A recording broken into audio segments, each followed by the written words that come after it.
حضرت ادریس علیہ السلام اللہ تعالیٰ کے تیسرے نبی تھے جو حضرت آدم علیہ السلام اور حضرت شیث علیہ السلام کے بعد نبوت کے جلیل القدر منصب پر فائز ہوئے۔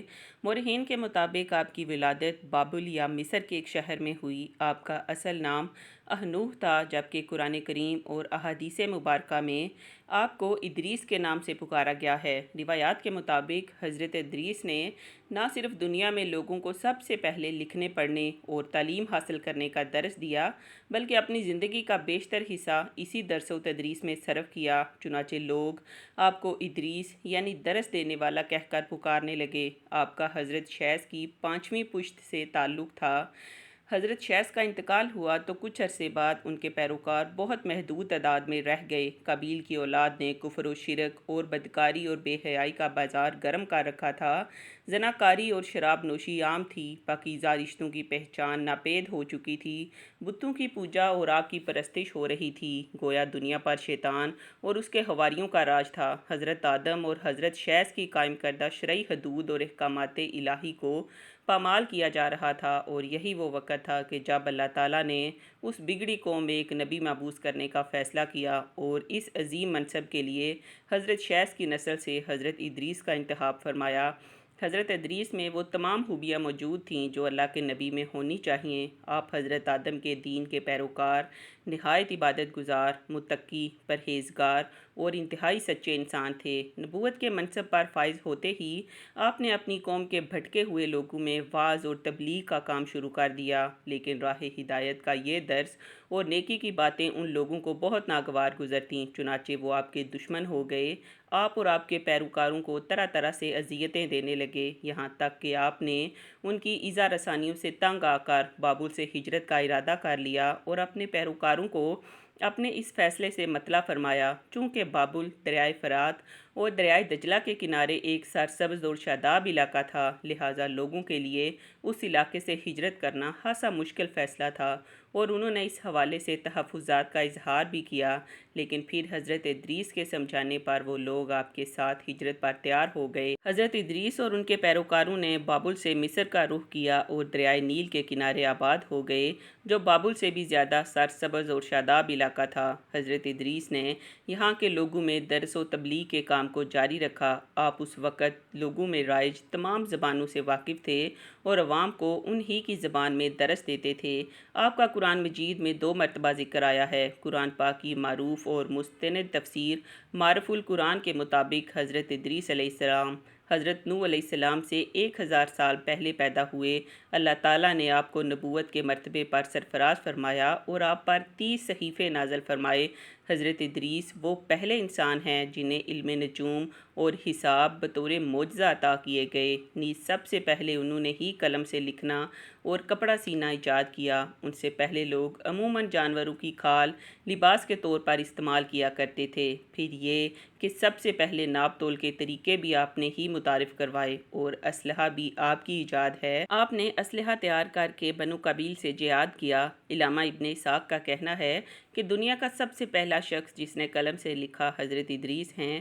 معاویہ بن حکم سلمہ رضی اللہ سے مروی ہے کہ انہوں نے حضور سے رمل کے بارے میں سوال کیا تو رسول اللہ صلی اللہ علیہ وآلہ وسلم نے فرمایا، ایک پیغمبر تھے جنہوں نے یہ لکھا، لہٰذا جس شخص کا ہاتھ ان کے موافق ہو جائے تو اچھا ہے۔ علماء تفسیر فرماتے ہیں کہ پہلا شخص جس نے تبلیغ دین کے لیے وعظ اور خطاب کا سلسلہ شروع کیا وہ حضرت ادریس تھے۔ ہلال بن سیار کہتے ہیں کہ حضرت ابن عباس نے حضرت کعب سے پوچھا کہ قرآن پاک کی اس آیت اور ہم نے ان کو اونچی جگہ اٹھا لیا کا کیا مطلب ہے؟ تو حضرت کعب نے فرمایا، اللہ تعالیٰ نے حضرت ادریس کی طرف وحی بھیجی کہ میں تمہیں ہر روز تمام بنی آدم کے اعمال کے برابر درجات دیتا ہوں۔ تو حضرت ادریس نے چاہا کہ پھر تو اعمال میں اور اضافہ ہونا چاہیے، لہٰذا جب ان کے پاس فرشتے آئے تو انہوں نے وحی کا ذکر کرتے ہوئے کہا، میں چاہتا ہوں کہ ملک الموت سے بات کروں اور پوچھوں کہ کب تک میری زندگی باقی ہے۔ فرشتے نے حضرت ادریس کو اپنے پروں پر بٹھایا اور انہیں لے کر آسمان کی طرف بلند ہو گیا۔ جب وہ چوتھے آسمان پر پہنچے تو ان کی ملاقات ملک الموت سے ہو گئی جو نیچے اتر رہے تھے۔ حضرت ادریس کے دوست فرشتے نے ملک الموت سے حضرت ادریس کے بارے میں ذکر کیا تو اسرائیل نے پوچھا، حضرت ادریس کہاں ہیں؟ فرشتے نے جواب دیا کہ وہ میری پشت پر ہیں۔ اس پر ملک الموت نے حیرت کا اظہار کرتے ہوئے کہا کہ واہ، تعجب ہے، مجھے پروردگار کی طرف سے کہہ کر بھیجا گیا ہے کہ حضرت ادریس کی روح چوتھے آسمان پر قبض کر لو، تو میں نے سوچا کہ وہ تو زمین پر ہیں، ان کی روح چوتھے آسمان پر کیسے قبض کروں؟ ابھی اسی سوچ و بچار میں تھا اور زمین پر اتر رہا تھا کہ تم انہیں لے کر چوتھے آسمان پر آ گئے، پھر ملک الموت نے ان کی روح قبض کر لی۔ ابن ابی حاتم نے بھی اس آیت کی تفسیر کے ذیل میں اس حدیث کو ذکر کرتے ہوئے یہ اضافہ کیا ہے کہ حضرت ادریس نے فرشتے سے کہا، ملک الموت سے میرے بارے میں سوال کرو کہ میری عمر کتنی باقی رہ گئی ہے، جبکہ حضرت ادریس فرشتے کے ساتھ ہی تھے۔ فرشتے کے سوال پر ملک الموت نے کہا، جب تک میں انہیں دیکھ نہ لوں اس وقت تک کچھ نہیں بتا سکتا۔ پھر ملک الموت نے حضرت ادریس کو دیکھ لیا تو فرشتے سے کہا کہ آپ مجھ سے ایسے شخص کے بارے میں سوال کر رہے ہیں جس کی زندگی پلک جھپکنے سے زیادہ نہیں رہی۔ پھر فرشتے نے پر کے نیچے حضرت ادریس کو دیکھا تو ان کی وفات ہو چکی تھی۔ روضۃ الصفیہ کے مصنف تحریر کرتے ہیں کہ حضرت ادریس کثرت سے اللہ تعالیٰ کی حمد و ثنا اور عبادت میں مصروف رہتے تھے اور فرشتوں میں نہایت محبت اور عقیدت اور احترام کی نظروں سے دیکھے جاتے تھے۔ فرشتے ان کے پاس آتے اور ان کی صحبت میں بیٹھا کرتے تھے۔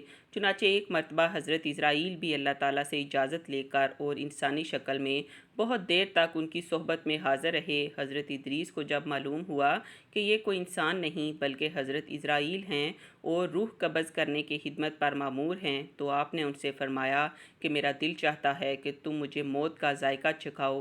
اس پر حضرت اسرائیل نے اللہ تعالیٰ کی اجازت سے ان کی روح نکالی اور پھر واپس کر دی۔ اس کے بعد حضرت ادریس نے ان سے فرمایا، میرا دل چاہتا ہے کہ میں جنت اور دوزخ دیکھوں۔ چنانچہ حضرت اسرائیل نے اللہ تعالیٰ سے اجازت لے کر انہیں دوزخ دکھائی۔ وہ دوزخ دیکھ کر جنت میں آئے اور بہت دیر تک وہاں کے مناظر دیکھتے رہے۔ آخر حضرت اسرائیل نے عرض کیا کہ اب آپ واپس تشریف لے چلیے، مگر حضرت ادریس نے جواب میں کہا کہ جب تک جنت اور دوزخ کو پیدا کرنے والا مجھے یہاں سے جانے کا حکم نہیں دے گا اس وقت تک یہاں سے نہیں جاؤں گا۔ چنانچہ اللہ تعالیٰ نے ایک فرشتے کو مقرر فرمایا کہ وہ ان کے درمیان فیصلہ کر دے۔ حضرت اسرائیل نے اس فرشتے کو پوری صورتحال بتائی۔ پھر حضرت ادریس نے فرمایا، میں قانون خداوندی کے مطابق موت کا ذائقہ چکھ چکا ہوں اور اب جنت میں آ گیا ہوں، چونکہ اللہ تعالیٰ نے فرمایا ہے، یعنی ہم تم کو اس سے نہیں نکالیں گے، لہٰذا میں یہاں سے نہیں جانا چاہتا۔ حضرت کعب احبار کی روایت ہے کہ فرشتے نے اللہ تعالیٰ کے حکم سے فیصلہ کیا کہ اچھا، آپ چھٹے آسمان پر رہیے اور فرشتوں کے ساتھ عبادت کیجیے۔ چنانچہ حضرت ادریس علیہ السلام چھٹے آسمان پر فرشتوں کے ساتھ عبادت میں مشغول رہتے ہیں۔ اس سلسلے میں متفق حدیث یہ ہے کہ حضرت ادریس علیہ السلام چوتھے آسمان پر ہیں۔ مجاہد اور دیگر بہت سے علماء کرام کا یہی قول ہے۔ حضرت ظاہری نے بھی حضرت انس سے مروی معراج کی حدیث نقل کی ہے کہ جب نبی کریم صلی اللہ علیہ وآلہ وسلم معراج کی رات چوتھے آسمان پر پہنچے تو وہاں آپ کی ملاقات حضرت ادریس سے ہوئی، جنہوں نے حضور کو دیکھ کر فرمایا، مرحبا صالح بائی اور صالح نبی۔ حضرت ادریس کی زندگی میں دو چیزیں بہت نمایاں ہیں، ایک وعظ اور تبلیغ اور دوسری آل قبیل کے ساتھ جہاد۔ چونکہ انہیں وعظ اور تبلیغ میں ملکہ حاصل تھی، چنانچہ ان کی پہلی کوشش یہی رہی کہ وعظ اور نصیحت سے آل قبیل راہ راست پر آ جائے اور دنیا برائیوں سے پاک ہو کر ایک اللہ کی عبادت کرنے لگے۔ لیکن شیطان نے ان لوگوں کو پوری طرح اپنی گرفت میں لے لیا تھا۔ جب آپ ان سے اللہ کی وحدانیت کی بات کرتے، ایک اللہ کی عبادت کی نصیحت کرتے، برائیوں کو چھوڑنے کی تلقین کرتے تو یہ باتیں ان لوگوں کو بڑی ناگوار گزرتیں اور آگ بگولا ہو کر انہیں اذیتیں دیتے، تمسخر اڑاتے، پتھر مارتے۔ دراصل ایک طویل عرصے تک شیطان کے زیر اثر رہ کر یہ لوگ شرک اور کفر اور برائیوں کی دلدل میں گردن تک دھنس چکے تھے۔ دنیا واضح طور پر دو گروہوں میں تقسیم ہو چکی تھی، ایک شیطان کے پیروکار اور دوسرے اللہ تعالیٰ کے ماننے والے۔ حضرت ادریس اس صورتحال پر بڑے دل گرفتہ اور پریشان رہا کرتے تھے۔ آپ نے لاکھ کوشش کی کہ کسی طرح تبلیغ کے ذریعے ان لوگوں کو راہ راست پر لایا جا سکے، لیکن جب کوئی صورت نظر نہ آئی تو انہوں نے اللہ تعالیٰ کے حکم سے ان لوگوں کے خلاف جہاد کا فیصلہ کیا، انہوں نے اللہ اور اس کے پیغمبر پر ایمان رکھنے والے نوجوانوں کی ایک جماعت کے ساتھ اہل قبیل کے ساتھ جہاد کیا، جس میں اللہ تعالیٰ نے انہیں کامیابی عطا فرمائی اور بہت سے لوگ دین حق کی جانب راغب ہو گئے۔